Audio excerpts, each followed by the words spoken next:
Welcome to news wise. मैं हूं आरिफा नूर। नाजरीन, आज ऑफ कोर्स बात करेंगे जो कोर्ट केसेस थे। इस्लामाबाद में एक ही खबर थी और वो खबर जो थी वो मुख्तलिफ कोर्ट केसेस के हवाले से थी। सब केसेस जो थे वो सियासी नौयत के थे और सबका ताल्लुक पाकिस्तान तहरीक इंसाफ से था। जब दिन शुरू हुआ तो एक तरफ तो सुप्रीम कोर्ट में हियरिंग चल रही थी, समाअत हो रही थी, खसूसी नशिस्तों के हवाले से सुन्नी इत्तेहाद काउंसिल की तरफ से फैसल सिद्दीकी साहब जो थे वो आर्ग्यूमेंट्स दे रहे थे, और दूसरी तरफ इस्लामाबाद हाई कोर्ट में भी बहुत से जो केसेस थे उनमें से अहम जो केस था वो साइफर केस था। जो खसूसी नशिस्तों का केस है उसके बारे में तो अभी कुछ ख़ास हम कह नहीं सकते। समाअत हुई, कल तक वो उसको मौखर कर दिया गया, मगर दूसरी तरफ तो जो इस्लामाबाद हाई कोर्ट में साइफर केस था उसमें जो कोर्ट था उसने बरी कर दिया है इमरान खान साहब को और शाह महमूद कुरैशी साहब को। जो बेंच था उसमें आमिर फारूक साहब चीफ जस्टिस हैं इस्लामाबाद हाई कोर्ट के, और उनके साथ जस्टिस मियां गुल हसन औरंगज़ेब शामिल थे। पहले उन्होंने समाअत की, फैसला महफूज किया, उसके बाद ये फैसला जो था वो सामने आया। ये जब इसका ट्रायल हुआ था लोअर कोर्ट्स में अडियाला जेल में तो 10-10 साल की दोनों को सज़ा दी गई थी। आज उस सारे मामले में बरी कर दिया गया है। ये अहम इसलिए भी है क्योंकि ये पहला केस नहीं है पिछले दिनों में जिसमें इमरान खान साहब हो या पाकिस्तान तहरीक इंसाफ के और रहनुमा हो जिनको रिलीफ मिल रहा है। इससे पहले इमरान खान साहब और उनकी बेगम साहिबा को तोशा खाना केस में, इमरान खान साहब को 9 मई के केसेस में भी रिलीफ मिला। और ये भी हम कह सकते हैं कि साइफर केस किस तरफ जा रहा है इसकी भी थोड़े बहुत इशारे मिल रहे थे, और कुछ लोग तो इसको कनेक्ट कर रहे हैं इन इशारों को इस फैसले से जो शाह महमूद कुरैशी साहब को कुछ दिन पहले ही 9 मई के केसेस में गिरफ्तार किया गया, जबकि वो अडियाला जेल में ही मौजूद थे उस वक्त भी। अब ये कहा जा रहा है कि ऑब्वियसली इमरान खान साहब के ऊपर जो एक संजीदा केस है, संजीदा नौयत का केस है, वो 190 मिलियन पाउंड वाला है। और इसके साथ साथ ये भी इत्तलात आ रही हैं कि जो हमूदुर रहमान कमीशन रिपोर्ट के हवाले से उन्होंने ट्वीट की उसको भी हुकूमत देख रही है। हो सकता है उस हवाले से भी कोई केस जल्द ही सामने आ जाए। हुकूमत बहुत तनकीद भी कर रही है हमूदुर रहमान कमीशन रिपोर्ट के को लेकर जो ट्वीट किया गया है इमरान खान साहब के अकाउंट से। इसके साथ साथ और मेंबर्स ने जैसे अता तारड़ साहब हो, राना सनाउल्लाह साहब हो, मुसद्दिक मलिक साहब हो, सब इस पे गुफ्तगू कर चुके। साथ में मगर आवाज़ें ये भी आ रही हैं कि पाकिस्तान तहरीक इंसाफ को, इमरान खान साहब को थोड़ी लचक दिखानी चाहिए, उनको हुकूमत के साथ कोई मुज़ाकरात या बातचीत करनी चाहिए। इस हवाले से ये भी बताना अहम है कि एतजाज़ एहसन साहब सीनियर पाकिस्तान पीपल्स पार्टी के रहनुमा हैं, मगर पाकिस्तान तहरीक इंसाफ के करीब या इमरान खान साहब के करीब भी जाने जाते हैं। उन्होंने भी पिछले दिनों में ये कहा मीडिया से गुफ्तगू करते हुए कि इमरान खान साहब को और कुछ नहीं तो आसिफ अली जरदारी साहब से बात करनी चाहिए, बात करेंगे तो दरवाजे खुलेंगे। उन्होंने कहा कि ज़रूरी नहीं है कि आप अपना मौक़िफ़ तब्दील कर दें, मगर बात करेंगे तो इससे सिचुएशन बेहतर होगी। ये सारे मामले पे गुफ्तगू करने के लिए आज हमारे साथ मौजूद हैं उमर मेहताब बरनी साहब, नुमाइंदा डॉन न्यूज़ इस्लामाबाद। इनसे हम बात करेंगे जो सूरत हाल आज कोर्ट में रही, और फिर गुफ्तगू करने के लिए हमारे साथ मौजूद है तैमूर सलीम झगड़ा साहब, साबिक वज़ीर ख़जाना खैबर पख्तूनख्वा, रहनुमा पाकिस्तान तहरीक इंसाफ के,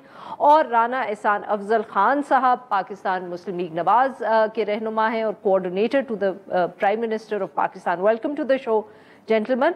जी उमर बरनी साहब, सर आपसे गुफ्तगू का आगाज़ करेंगे। ये बताइएगा कि कोर्ट में आज क्या हुआ, क्या आर्ग्यूमेंट्स हुई कि एकदम जजेस ने फैसला कर लिया, बरी हो गए इमरान खान साहब और शाह महमूद कुरैशी साहब?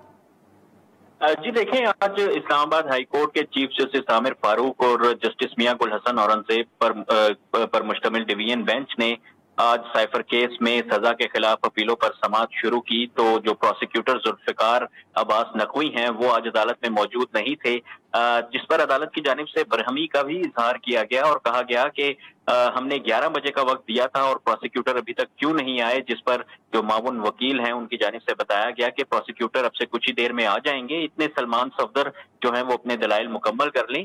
जिसके बाद सलमान सफदर की जानिब से जो है वो अपने दलाइल अदालत के सामने रखे गए और अपने दलाइल देते हुए उनका कहना था कि साइफर केस में इस्तगासा अपना मुकदमा साबित करने में नाकाम रही है।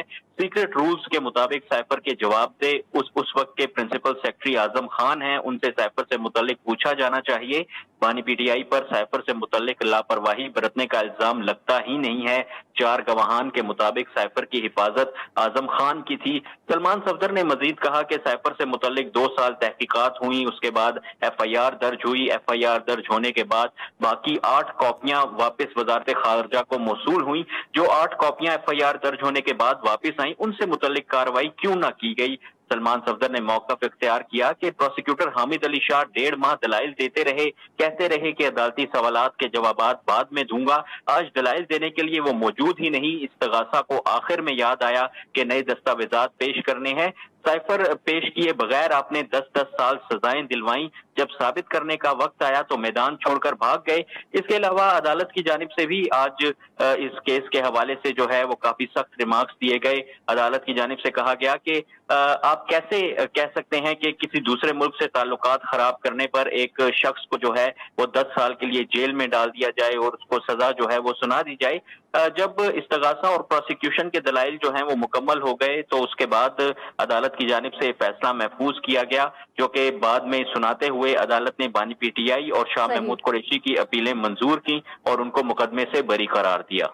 बहुत बहुत शुक्रिया उमर साहब, आपने हमारे लिए वक्त निकाला। जी राना साहब, सर आपसे गुफ्तगू का आगाज करेंगे। सर ऑब्वियसली इमरान खान साहब पे ये पहला केस नहीं है जिनमें उनकी जो उनको अक्विट कर दिया गया है। सर काफ़ी कमज़ोर केसेस लगता है कि हुकूमत की तरफ से बनाए गए। आप लोगों ने शोर बहुत डाला, but now that the proof lies in the pudding, जिसको अंग्रेजी में कहते हैं, कि लगता है कि आहिस्ता आहिस्ता हर केस से वो बरी हो रहे हैं और ये भी बहुत कमज़ोर केस था। बिस्मिल्लाहिर्रहमानिर्रहीम। देखिए, PMLN का स्टांस तो बड़ा क्लियर है कि इसके अंदर साइफर को मिसयूज़ किया गया और एक ऑफिशियल सीक्रेट जो एक्ट है उसको वायलेट किया गया। बहरहाल अभी तो एक डिटेल जजमेंट नहीं आई, तो इसके ऊपर मुकम्मल तौर पे कमेंट करना कि किन बुनियादों के ऊपर और किन टेक्निकल बेसिस के ऊपर, जिसमें से एक ये भी है कि साइफर को नहीं प्रेजेंट किया गया।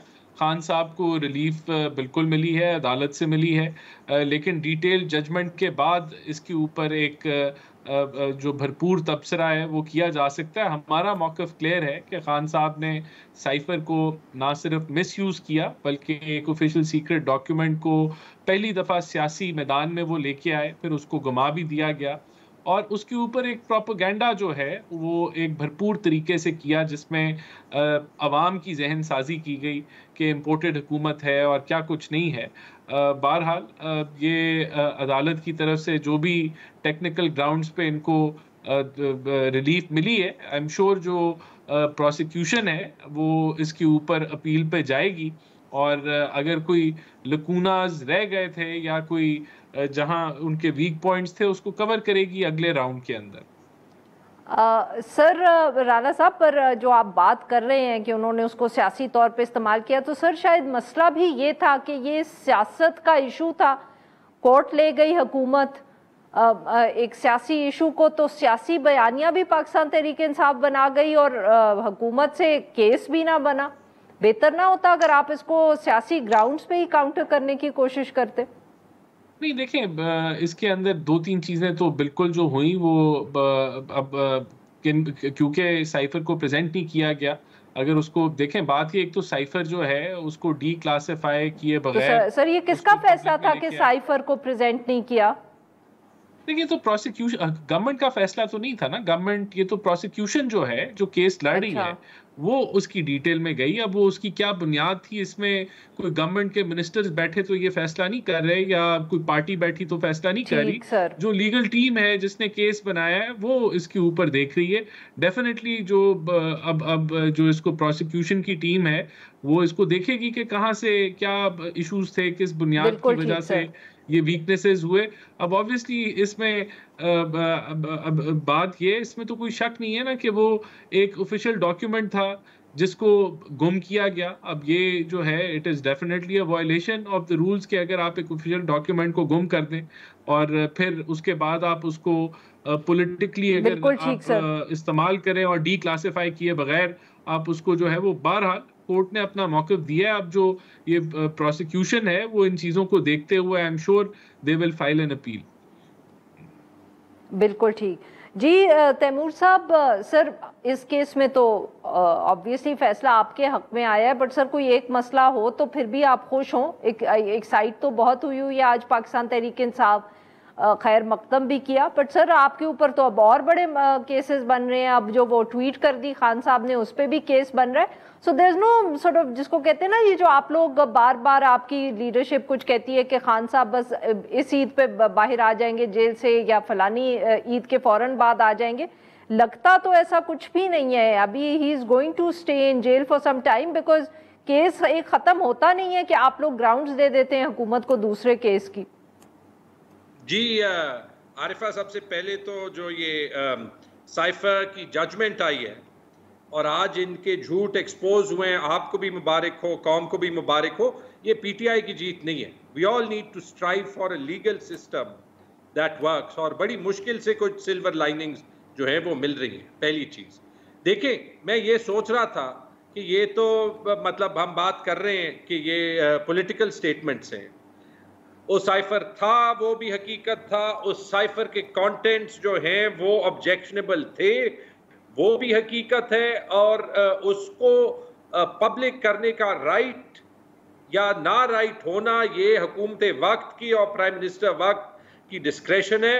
ये भी बिल्कुल हो ये भी बिल्कुल जो है, this is a point that we have to understand. हर प्राइम मिनिस्टर शहबाज शरीफ के तरह अच्छा बच्चा नहीं होता। और आखिरी चीज मैं ये कहूंगा कि अगर किसी का ये ख्याल है कि फौरन मुदाखलत नहीं होती, तो वो तो चीफ जस्टिस साहब ने ही अपने खत में लिख दी ना, जो उन्होंने यूके हाई कमिश्नर को लिखी है कि यूके ने 1953 में मुसद्दिक की हुकूमत गिराई थी ताकि बीपी जो है वो ईरान में रह सके, और ये बिल्कुल हकीकत है। डॉक्टर झगड़ा साहब, आप तो खुद अब इस पे यू टर्न ले चुके हैं, माफ करिएगा। खान साहब का जो आखिरी इंटरव्यू आया है उसमें तो उन्होंने कहा है कि अमेरिका का कोई ताल्लुक ही नहीं था, ये तो सारा जनरल बाजवा ने किया। आपने तो खुद कहानी 3 दफे तब्दील की है कि ये साइफर का की कंस्पिरेसी क्या थी। कोर्ट केस असाइड आपने इसका जिक्र किया, तो अब ये पूछना जरूरी है कि जहां से खान साहब ने ये इल्जाम शुरू किया था, आज तो वो खुद वहां नहीं खड़े हुए। देखिए, that does not change the fact कि साइफर में आपको एक फॉरेन डिप्लोमेट कहता है कि so and so should not be the prime minister. Let's be very clear, Arifa, outside of our political affiliations, अगर कोई ये कहे, कोई फॉरेन डिप्लोमेट ये भी कहे ना कि नवाज शरीफ को पाकिस्तान का प्राइम मिनिस्टर नहीं होना चाहिए, as much as I think he is incompetent, ये उसका काम नहीं है। This is separate. अच्छा sir, we'll come back to that question. मुझे यहाँ एक ब्रेक लेनी है। झगड़ा साहब इजाजत दीजिए, we'll just come back to this. नाज़रीन, यहाँ पे लेते हैं एक ब्रेक, और फिर जब हम ब्रेक से वापस आएंगे अपने मेहमानों से गुफ्तगू जारी रखेंगे।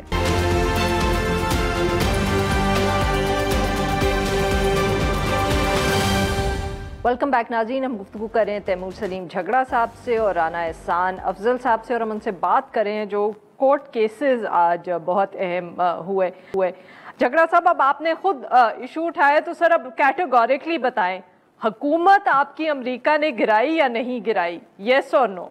आरिफा, ये आप जो है वो शरारत कर रहे हैं। मैं तो एक मामूली सा नहीं सर, मैं शरारत ही करी। आपने, मैं तो कोर्ट केस डिस्कस करी थी, आप लेके आए इसमें सियासत। अब आप मुझे बताएं कि आप लोगों का मौकफ क्या है? हुकूमत आपकी अमेरिका ने गिराई या जनरल बाजवा ने गिराई या दोनों ने मिलकर गिराई? चौथा ऑप्शन नहीं है, मल्टीपल चॉइस क्वेश्चन है, तीनों में से एक को आपने टिक करना है। नहीं, ये कोई एग्जाम तो नहीं हो रहा ना। देखिए, आई थिंक जो खान साहब ने बताया, बल्कि आप ये देखें, if we have a serious question, क्या बताया खान साहब ने? सर खान साहब ने इतनी दफे बताया कि हम कंफ्यूज हो गए हैं। खान साहब ने सर इतनी स्टोरीज बताई है कि हम कंफ्यूज हो गए। एक बताए ना आप। हाँ, हमारी उस वक्त की एस्टैब्लिशमेंट जो इनको बड़ी प्यारी है और जिसको इस्तेमाल करके इन्होंने ये साबित कर दिया कि उन्होंने एक अनकॉन्स्टिट्यूशनल रोल प्ले किया था, तो उनका जो हाथ था वो तो ख्वाजा आसिफ ने भी बता दिया, वो अभी खान साहब ने भी वो कर दिया। मैं एज अ सीरियस पॉइंट ये कह रहा हूं, this doesn't preclude the fact कि चूंकि हम अपनी सॉवरेंटी पे सही लाइंस नहीं ड्रॉ करते तो फॉरेन पावर्स, और वो एक जो है वो नहीं है, आप तारीख ले लें, इट इज लिटर्ड कि हमारी वो ऑटोनॉमी नहीं होती जो ऑटोनॉमी है। वो तो it is not a multiple choice answer. नहीं, वो तो उस पे तो सर राना साहब भी आपसे इख्तिलाफ नहीं करेंगे कि सॉवरेंटी क्या एक मुल्क की जिसके कर्जे, वो क्या कहते हैं, बाल बाल कर्जे में जकड़ा हुआ है, उस पे तो राना साहब भी शायद आपसे इख्तिलाफ ना करें। बट सर मैं तो ये पूछ रही हूँ कि कंस्पिरेसी किसने की थी आपके खिलाफ? आपने खुद इशू उठाया, आप कोर्ट केस से आगे गए, बताए अमेरिका ने की या पिछली एस्टैब्लिशमेंट ने की? नहीं, वेरी सिंपल, वो मैंने आपको दोबारा से कह दिया। देखिए, जब खान साहब ने मुझे तो समझ ही नहीं आया, आपने इतनी मुश्किल उर्दू बोली। जी sorry, can you repeat the question? आपने, मैं यही तो पूछ रही हूँ सर। मैंने कहा कि ये बताए ना सर कि किया किसने आपकी हुकूमत गिराई? बाजवा साहब ने गिराई, अमेरिका ने गिराई, दोनों ने मिलके गिराई। 3 ऑप्शन दे रही हूँ, आप अब बताएं इसमें से कौन सा सही ऑप्शन है? नहीं, वेरी क्लियर कि जो हुआ वो हमारी मिलिट्री एस्टैब्लिशमेंट की, और जैसे इमरान खान साहब ने कहा कि उसमें जो है वो ट्रिगरिंग रोल जनरल बाजवा का था। और जो साइफर का केस है, that does not take away the fact कि ये साइफर एक हकीकत है। And I take strong objection, जो भी हो। और ये अभी राना एहसान को भी ये कहना चाहिए, या आप बता दें कि foreign diplomats have the right कि वो आपको कह दें कि फलाने के अगेंस्ट जो है वो vote of no confidence approve होना चाहिए, वरना हमारे फॉरेन रिलेशन स्ट्रेन हो। ये मेरी जाती राय है। This should not be something that should be acceptable to the media, this should not be acceptable to politicians from any party, this should not be acceptable to other forces जो political stakeholders हैं। और काजी फाइज ईसा साहब भी agree करते हैं, इसलिए शायद उन्होंने भी ये मुसद्दिक वाला केस जो है वो हाईलाइट किया। बिल्कुल राना साहब, आपने सुना काजी फाइज ईसा साहब और तैमूर झगड़ा साहब अग्री कर रहे हैं किसी चीज पे? कमाल नहीं हो गया? नहीं, मैंने तो कभी उनके साथ नहीं डिसएग्री किया। देखें कौन कहेगा कि अगर कोई डिप्लोमेट जो है किसी की गवर्नमेंट के बारे में कमेंट करे, उसका कमेंट करना या उसका कहना कि ऐसे हो जाए या हम ये कर देंगे, तो उसका जवाब होता है ना, आप उसको जवाब ये देते हैं कि आप अपने काम से काम रखें। और अगर कोई वो ज़्यादा सख्त बात करता है तो फिर आप उसको डिमार्श कर देते हैं।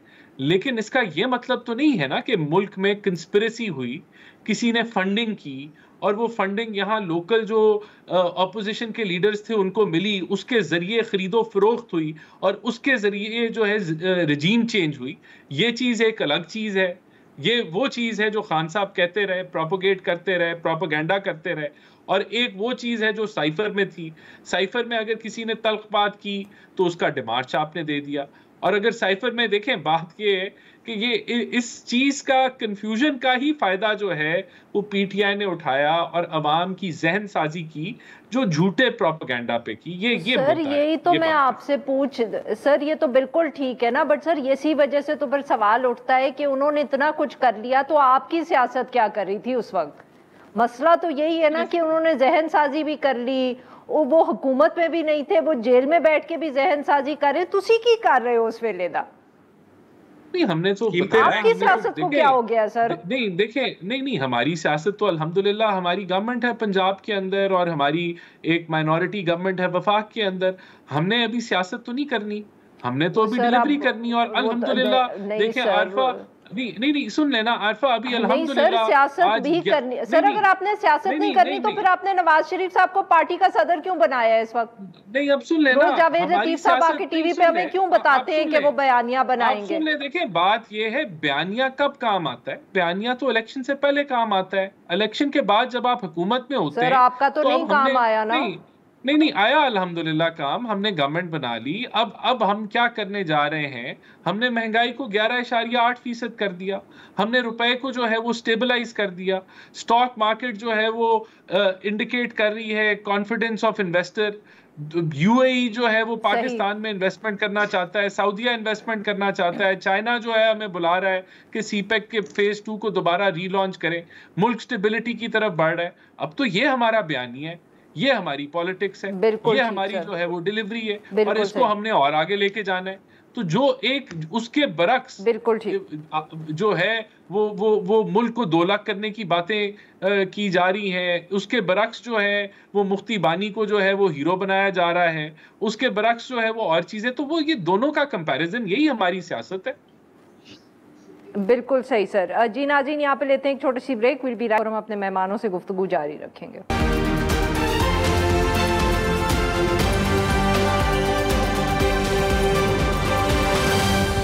वेलकम बैक नाज़रीन, हम गुफ्तगू कर रहे हैं तैमूर सलीम झगड़ा साहब से, राना एहसान अफजल साहब से, और हम उनसे बात कर रहे हैं जो आज कोर्ट केसेस हुए और उसके बाद की सूरत हाल।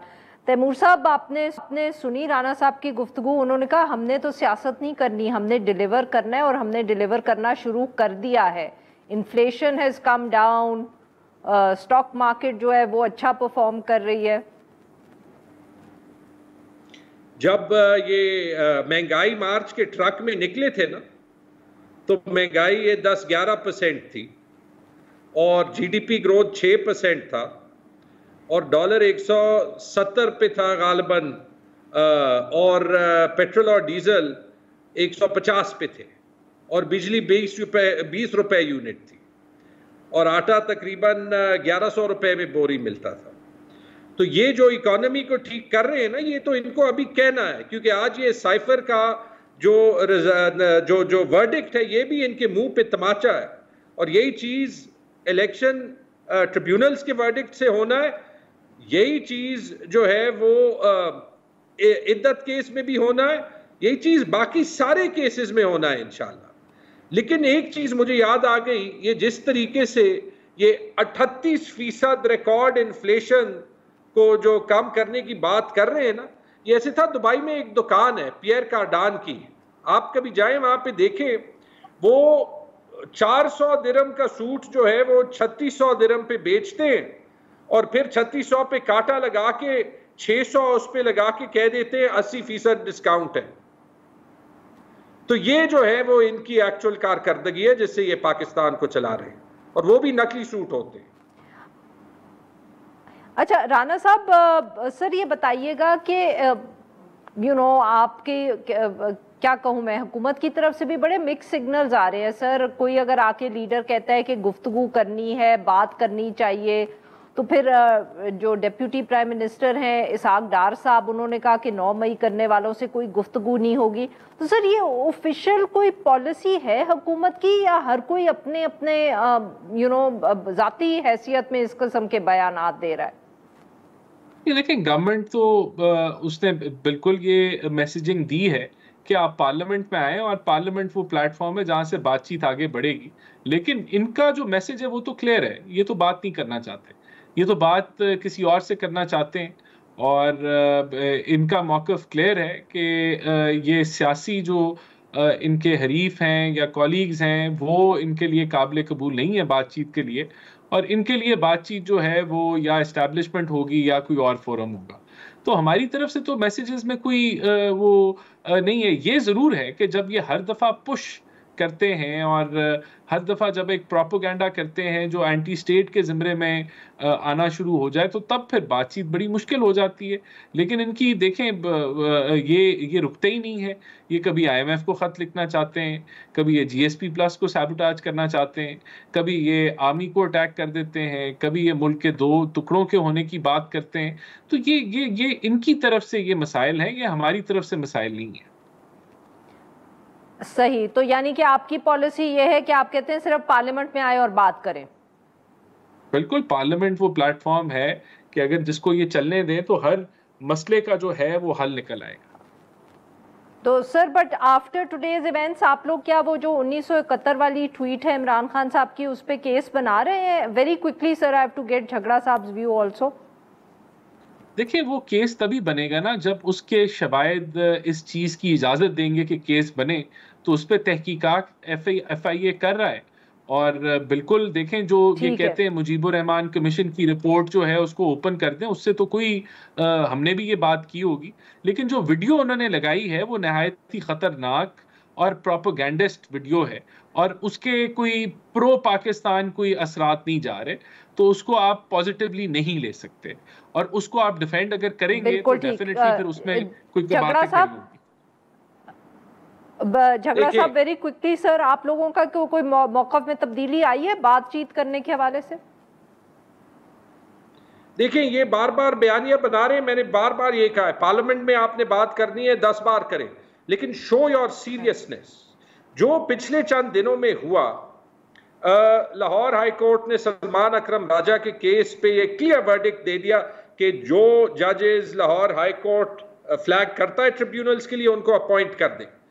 अगले मिनट आजम नजीर तारड़ की प्रेस कॉन्फ्रेंस आ गई कि नहीं जी, ये जो है वो गलत है। भाई, कौन सी चीज सही है? और उसी दिन फिर एक ऑर्डिनेंस आ गई कि नहीं, जजेस जो है वो लाहौर हाई कोर्ट नहीं चूज करेगा। इससे एक क्लियर इंटेंट मैलिफाइड का हो सकता है ज्यादा। और ये जो बार बार गद्दारी कर रहे हैं, ये आखिरी चीज, आप जब तक ये गद्दार के लेबल लोगों पे लगाएंगे ना, ये मुल्क कभी प्रोग्रेस नहीं करेगा। नवाज शरीफ के एक नहीं 4 बयानात हैं, आपने कौन सी चीज पे लगाएं? आप इस पे जो भी आपने ये 1971 की ट्वीट पे करना है। ये जो नवाज शरीफ के ट्वीट के बयानात हैं जनवरी 2018 के बांगा बांधू जो है उसके साथ जुल्म किया, किसने किया? उस वक्त की पाकिस्तान की हुकूमत, उस वक्त की पाकिस्तान की हुकूमत को कौन लीड कर रहा था? बिल्कुल सर, ये जो आपने लाहौर हाई कोर्ट के हवाले से बात की, राना साहब, सर इस्लामाबाद के ट्रिब्यूनल में केस बहुत तेजी से आगे जा रहा था, वो जो इलेक्शंस के हवाले से शिकायत थी पाकिस्तान तहरीक इंसाफ के। सर, आज आपके तीनों कैंडिडेट्स ने ट्रिब्यूनल के ऊपर से कहा कि हमें भरोसा नहीं है। सर, ये तो अब मतलब कि इसको तो डिफेंड करना बहुत मुश्किल है। इससे तो साफ जाहिर हो रहा है कि आप लोग केस हारने वाले थे, इसलिए आप लोगों ने कहा कि हमें तो भरोसा ही नहीं है ट्रिब्यूनल के ऊपर, खत लिख दिया इलेक्शन कमीशन को। देखिए, ये तो आपको उन तीनों कैंडिडेट्स का मौक़िफ़ लेना होगा कि किन वजूहात की वजह से कैंडिडेट्स का तो मौक़िफ़ नहीं है ना, ये तो पार्टी का पॉलिसी लग रही है। सर, ये तो पार्टी की पॉलिसी लग रही है। ये तो कोई पार्टी पॉलिसी ऐसी नहीं है। अगर उन कैंडिडेट्स को कोई इशू लगा है ट्रिब्यूनल के ऊपर, तो ये उनका मौक़िफ़ आप जरूर लें कि किन बुनियादों की वजह से। हाँ, बिल्कुल, ये तो अब देखें, पार्टी पॉलिसी तो ऐसी कोई नहीं है, लेकिन उन इंडिविजुअल से आप ज़रूर राब्ता करें कि उन्होंने क्यों अदम एतमाद जो है वो ट्रिब्यूनल्स पे किया है, तो वो ज़रूर अपना मौक़िफ़ बयान करेंगे। This has nothing to do with PMLN। Individuals हैं, वो अपने केसेस के मुताबिक चल रहे। झगड़ा साहब, आपको कोई सर इन्फॉर्मेशन है कि क्या बना कि आज तीनों कैंडिडेट्स ने एक जैसा ही मौक़िफ़ इख्तियार किया और राना साहब कह रहे हैं ये पार्टी पॉलिसी नहीं है? ये पार्टी पॉलिसी नहीं है तो फिर ये पर्दे के पीछे की पॉलिसी जो है वो हो सकती है, जिनके लिए ये 17 सीटों वाली पार्टी जो है वो हुकूमत में बन गई है। इसलिए तो मैं कह रहा हूं ना, राना साहब इज अ जेंटलमैन, लेकिन राना साहब इज डिफेंडिंग दी अनडिफेंडेबल। क्योंकि यही तो बात है, आप बात करें भाई, आप जो है कोई भी प्रोसेस चलने नहीं दे रहे, क्योंकि यू नो कि ना आपके केसेस इमरान खान पे ठीक है, ना आप इलेक्शन जीते हैं, ना आपके केसेस जो है 9 मई के लिहाज से जो है जिस तरीके से हुए, ना वो ठीक है। एंड यू कीप ऑन जो है वो weakening the state with the way that you are acting. और ये सिर्फ इस्लामाबाद में नहीं हो रहा, आज हमारे केसेस थे आरिफा, वकील गायब, वो भी किसका? PMLN का। भाई गायब, अच्छा आज जो है सुनी जानी थी वो पिटिशन जिसमें उन्होंने एतराजात लगाए थे कि जी जो पिटिशन है मेरी वो फ्रिवलस है, लेकिन वकील गायब। इट्स अ क्लियर केस कि इनको पता है कि जैसे ही ये खुलेगा they will be indicted and then convicted for the biggest electoral fraud in the history of Pakistan. बिल्कुल ठीक सर, बहुत बहुत शुक्रिया हमारे दो मेहमानों का उन्होंने हमारे लिए वक्त निकाला। नाज़रीन, यहाँ पे लेंगे एक छोटा सा break. Will be right back to discuss the reserve seats case in the supreme court.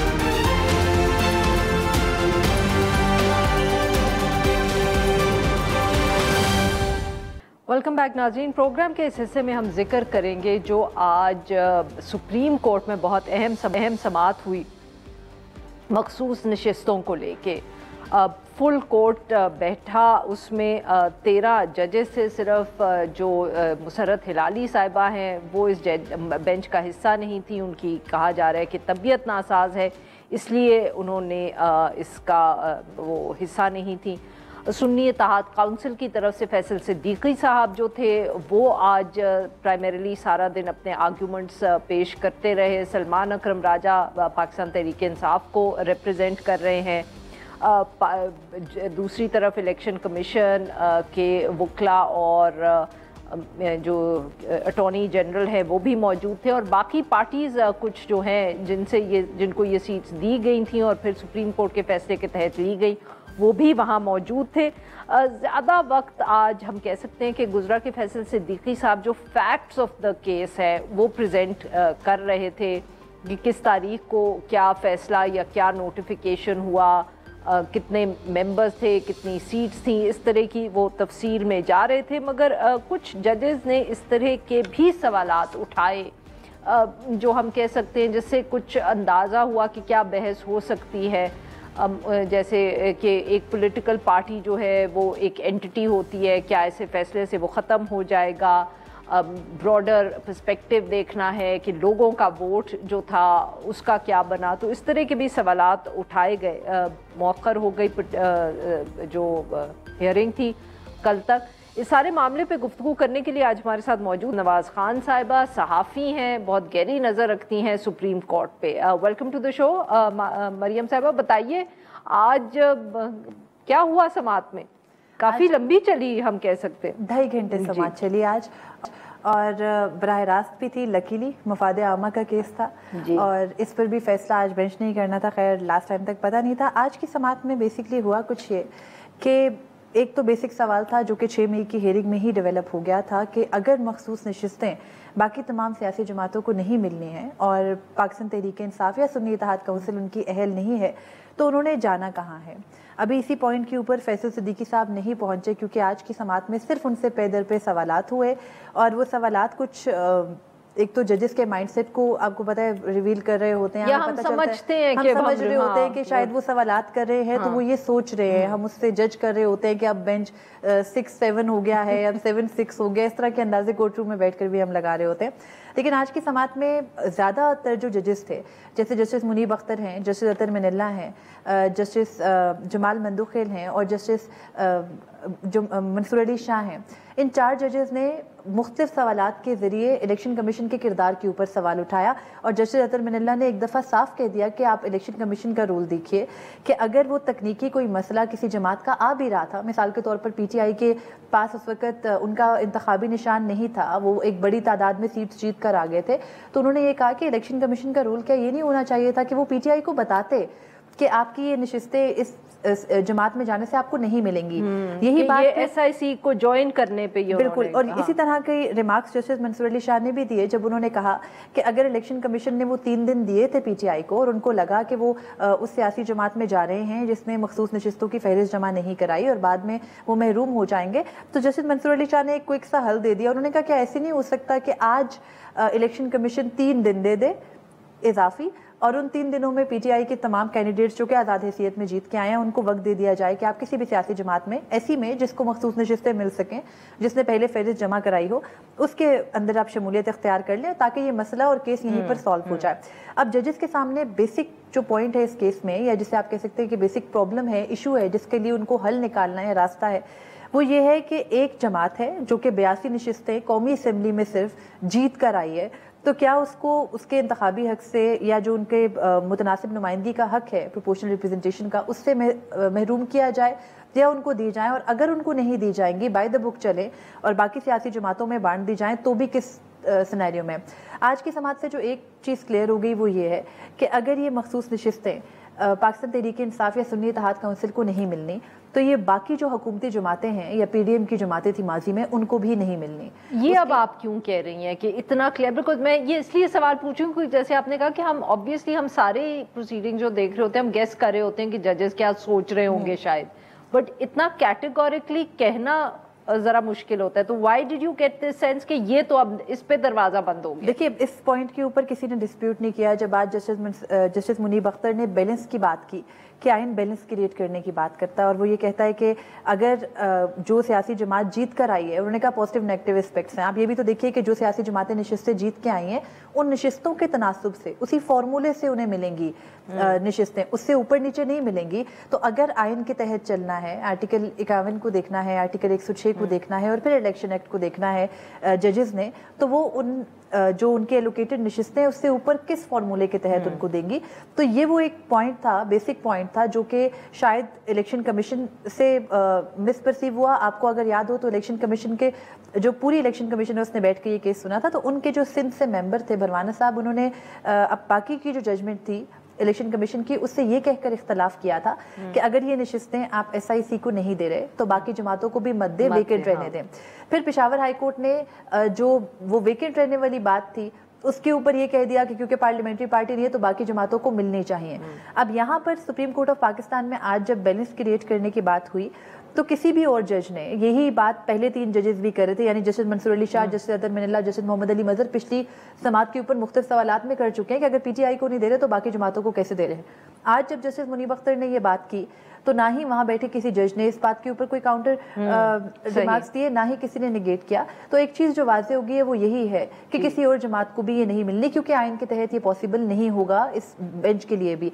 बाकी जो सारे जजेस हैं जो सवालात पूछ रहे थे उनमें से मोस्टली जजेस जैसे जस्टिस जमाल मंदुखेल ने, तो अगर आपने देखा हो throughout the hearing chief justice Qadi Farid साहब चिढ़ भी गए थे बीच में। वो जैसे ही कहते थे कि फैसल सिद्दीकी को आर्ग्यूमेंट्स करने दें वो सवाल पूछ लेते थे, और उनका सवाल ये था कि ऐसा कैसे हो गया, मतलब वो इस चीज़ को एब्जॉर्ब नहीं कर पा रहे हैं अभी तक कि PTI ने as a political party elections में हिस्सा नहीं लिया। अब यहाँ पर एक बहुत बड़ी हकीकत फिर से सुप्रीम कोर्ट ऑफ पाकिस्तान के साथ जुड़ती है। आपने 13 जनवरी को बल्ले के इंतखाबी निशान से मुतालिक फैसला दिया, उसके बाद इलेक्शन कमीशन उससे भी एक स्टेप आगे गई। PTI के पास सिंबल तो था नहीं, सिंबल के अलावा जो फॉर्म 33 में पॉलिटिकल पार्टीज रजिस्टर्ड होती हैं उसमें PTI का जिक्र नहीं है। हालांकि PTI बेशक सिंबल चला गया, यही आपको अगर याद हो, बिल्कुल ये हम पॉलिटिकल पार्टी तो है। अब वो फॉर्म 33 वाला मामला चैलेंज किया सलमान अकरम राजा ने, जो लाहौर से कैंडिडेट भी थे सुप्रीम कोर्ट में, और आई थिंक इलेक्शन से 1 हफ्ता पहले ये पिटीशन आई थी। इलेक्शंस के दिन तक हम ये शोर मचाते रहे, खुद सहाफी भी, कि शायद ये पिटीशन आज फिक्स हो जाए, ये मामला तय हो जाए, लेकिन ना वो पिटीशन आज तक भी फिक्स नहीं हुई है। अब इलेक्शंस के बाद भी 2-3 माह गुजर गए हैं तो वहां तक अभी बात नहीं पहुंची। आज शायद फैसल सिद्दीकी साहब को ये बात याद नहीं थी, वो बता नहीं पाए, उन्होंने बल्कि एक मौके पर बताने की कोशिश की। यानी कि आप ये कह रही हैं कि इसमें बहुत पंडोरास बॉक्स जो खुलेगा उसमें सुप्रीम कोर्ट का बहुत बड़ा किरदार है, अपना किरदार। और आज बार बार बल्ले के इंतखाबी निशान की तरफ जा रहे थे सारे जजेस के रिमार्क्स। इनफैक्ट जस्टिस अतर मिनल्ला ने तो आखिर में रिमार्क्स में ये कह भी दिया कि माजी में PTI जैसे पीपल्स पार्टी से उनका तलवार का निशान छीना गया, वैसे ही PTI से भी उनका बैट का सिंबल छीना गया। तो आपको पता है वो वर्डिंग्स पे डायरेक्ट हो जाती है। शायद यही वजह थी कि ये कहा जा रहा था कि चीफ जस्टिस इस बेंच का हिस्सा ना हो, क्योंकि उनकी अपनी दी हुई जजमेंट है जिसका बार बार जिक्र खुलेगा, क्योंकि जाहिर है कूड़े तो वही जाके मिलते हैं ना इस पूरे मामले के। बहुत बहुत शुक्रिया मरियम साहब, आपने हमारे लिए वक्त। नाज़रीन आज के लिए बस इतना ही। Will be back tomorrow at the same time.